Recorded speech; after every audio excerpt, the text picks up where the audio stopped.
খুব খিদে পেয়েছে, আর কতটা রাস্তা হাঁটতে হবে বলো না? বাবা এখনো তো 1 ঘন্টা হাঁটতে হবে, আমার তো কষ্ট হচ্ছে, কি আর করবো বল।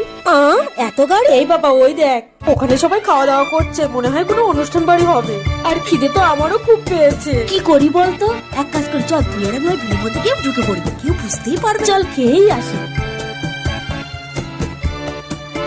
ওদি সরো দেখি, এটা আমাদের ছিল। বস বস। বাবা যা লোক হয়েছে, তা আমার মতো যে কত জিনিস তার কোনো ঠিক নেই। নে খা। ফ্রিতে যদি এত কিছু পাওয়া যায়, তাহলে প্রতিদিন খেয়ে বাড়ালে কি হয়? হয়তো ভালো, বেশি কথা বলিনি, খেয়ে নে তাড়াতাড়ি। আচ্ছা ঠিক আছে ঠিক আছে, অত কথা বলিস না, সবাই তো বুঝে ফেলবে যে আমরা বিরিয়ানির মতনই খেতে এসেছি। খেতে থাক।